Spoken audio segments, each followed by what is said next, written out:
Paedophile ring operated from the basement of a council building in London. This was Lambeth Council, and this was, we're not going back 50 years, whatever, we're talking about the 1990s. Joining me now, Chris Tuck. Chris is a survivor of abuse and the chief executive of the help group Survivors of Abuse, and she often comes into the studio.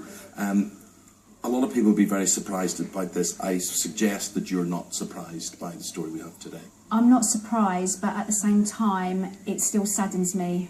The more revelations that are coming out, it just adds more fuel to the fire, so to speak, that we need to sort out. We need to get to the bottom of all this abuse. We need to understand the scale of the problem of the abuse so that we can tackle it head on. Well, if you know, initially people would dismiss these as conspiracy theories, but when we look at all of this now, you see the connection, the dot to dot, the jigsaw puzzle that the establishment is involved. We are talking about a council building in London, and the basement, this is what it's being used for.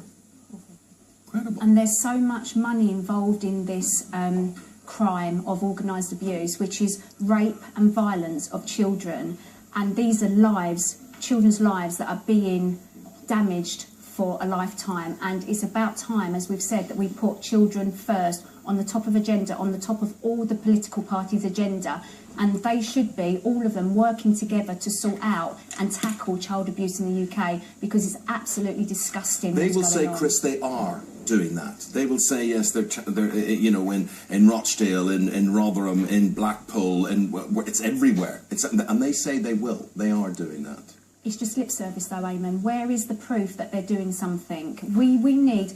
Not only do we need reports of what the problem is, but we need reports on what they're actually doing about it. Who are they helping? What money are they investing? What people are they getting involved to sort out these problems? Because we are just seeing the problem. Where are the solutions? That's what we need. We'll report on these things occasionally. It is there all the time. The people at the sharp end, the authorities, they will witness this. They will know what they can do or what they can't do about it. You lobby. You go and meet people in authority and say, I want things changed. Are you confident that things are changing? The people that I've met so far, as you know, Theresa May 3 or 4 times now, and I've actually met Judge Goddard as well.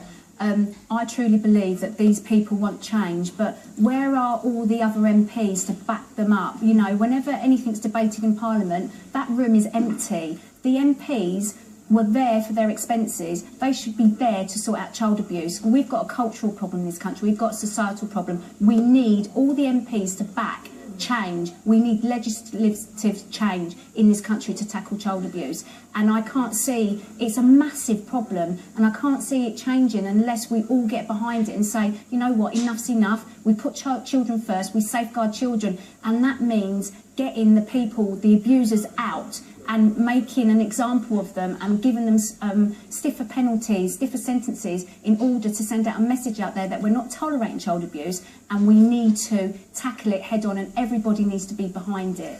And Chris, you'll know as a survivor yourself how hard it is to confront what's happened to yourself, to speak out, to tackle your abuser.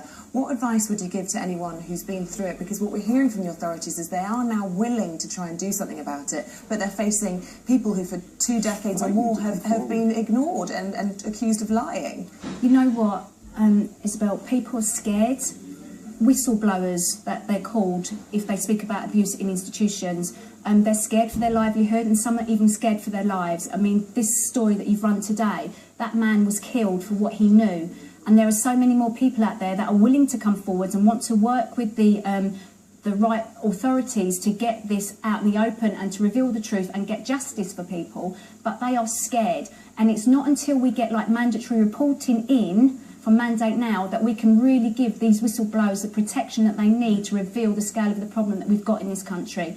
And we really do need people to back things like this. I don't understand why it's not law yet, that mandatory reporting. I just don't understand. We need to unturn the stones, and we need to reveal what's going on, and we need to prosecute, and we need to put children first atop of everything else. And we are not doing that. We're putting lip surface to it, but we're not doing it.